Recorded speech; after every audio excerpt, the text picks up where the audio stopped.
Hello, everyone. Today, we will continue our Fundamentals of Marketing series with the discussion of loyalty and habitual use, because this is kind of the dream of marketers, right? So we want loyal customers preferring us every time they need a brand in our segment or they need a product in our segment. And how can we actually step by step improve their behavior, like loyalty behavior, and like make it habit, like whenever they need a product, how can we make it a habitual purchase such that they can choose us next time and every time? Okay, and so to start with, I will quote one of the greatest characters in TV shows, Harvey Specter. I don't know if you know him. Or like I said, that is a fictional character is that in a TV show called Suits. So he was like he was a lawyer in the TV show, but what he was saying in a personal relationship concept is also applicable in marketing, right? So he says loyalty is a two-way street. If I'm asking for it from you, then you are getting it from me, all right? So if you are asking your customers loyalty, what do you give them in return, right? So it can be really high quality service or high quality product, but what else? So that is the critical question that you need to ask yourself. So what are you giving them to make them loyal? And then hence it brings another discussion. It is actually costly to keep your customers loyal, right? So if they're always asking something more, especially for like airlines, research showed that keeping loyal airline customers is costly because if they keep using the lounge area or if they keep using some additional services you provide to them, so you are not making profit out of them. But before that, one of the famous, it's a bit old, but also one of the gold resources on loyalty.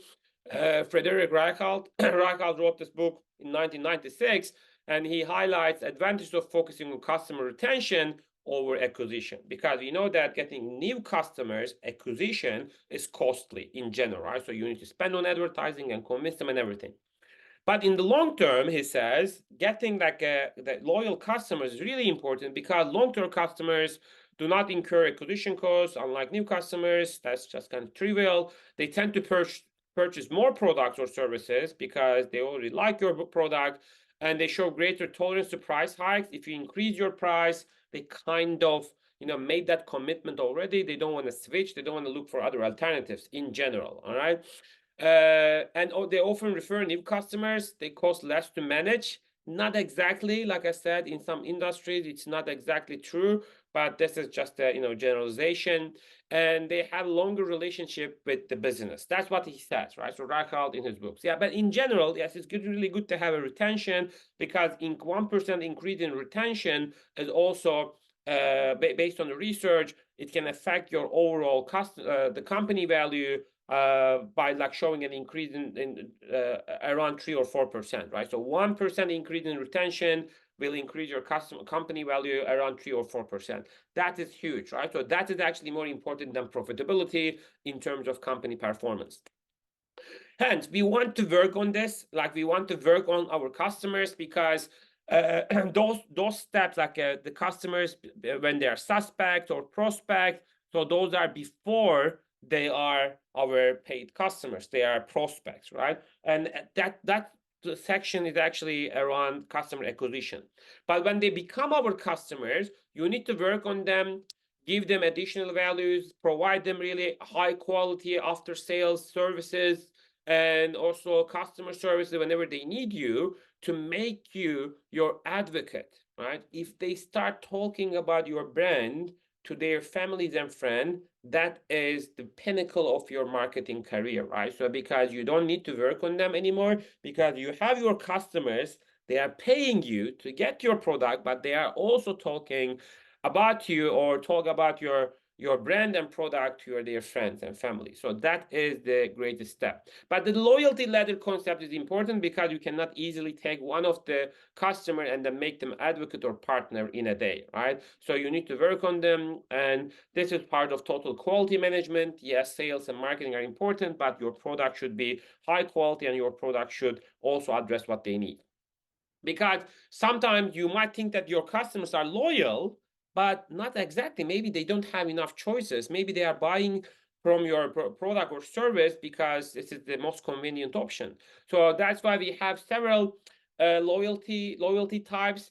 So if the based on the repeat patronage, right? So the repeat purchase behavior and their relative attitude towards your brand. Okay, so 2 dimension based on one of Journal of Academic Marketing Science article. It's an old one, 1994, but it's a like good representation of different loyalty types.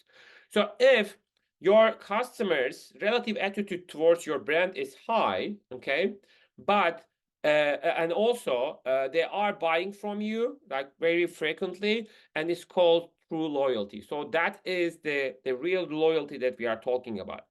But it's not exactly like that all the time. Sometimes their relative attitude is high, but they don't buy from you frequently for several reasons. Okay, so that is called latent loyalty. So I always use the example of luxury products. Most of us, I mean, most of you, let's say, because I'm not dreaming about buying the Ferrari car, but most of the people, they like to drive a Ferrari car, right? So, and I drove once, and don't judge me, but I didn't find it comfortable.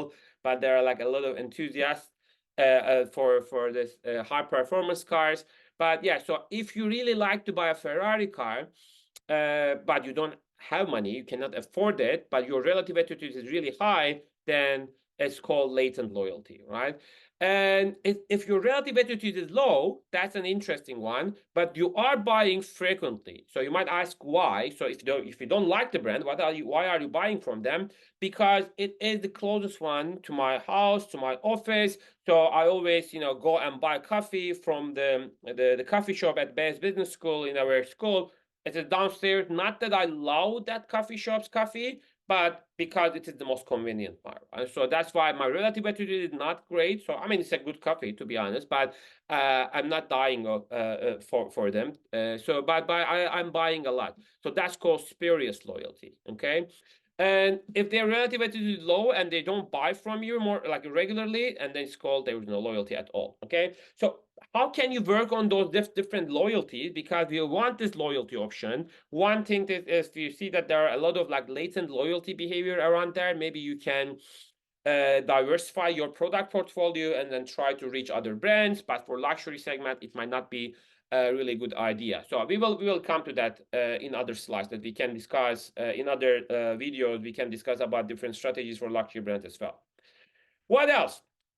You can work on your customers and then try to turn their behavior into habitual behavior, right? And then we had a research on this. We conducted research on this, especially for technology products like wearable devices or mobile apps and other type of items. I think I also have a dedicated video on this research. You can find it under the respective expert series.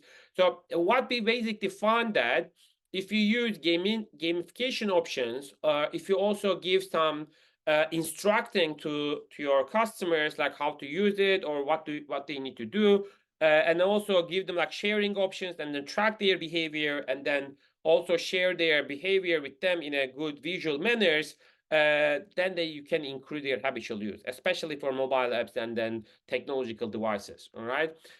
We call it GIST framework: gaming, instructing, sharing, and tracking. And then in that video, I suggest you to watch that video. I also share like several examples how different companies are using part of this framework. Okay, so that is one way.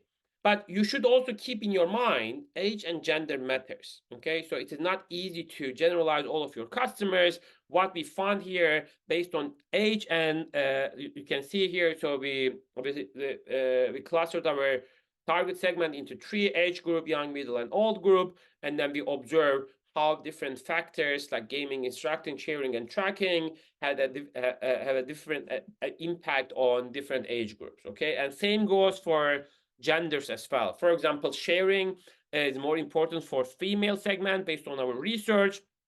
On the other hand, tracking is important for both of the segment at the same time. Okay, so those are like little things that you can think how you can apply this to your product or service. But this GIST framework is something that we worked on, and then it's also a reliable method that you should use. You should think of using it. But in a nutshell, so loyalty is critical concept. you need to improve your customers' loyalty towards your brand. And one way of doing it is using GIST framework, gamification, instructing, tracking, and sharing, and then try to increase habitual use. Eventually, it will be a loyal behavior. Thank you for listening. I hope to see you in other videos.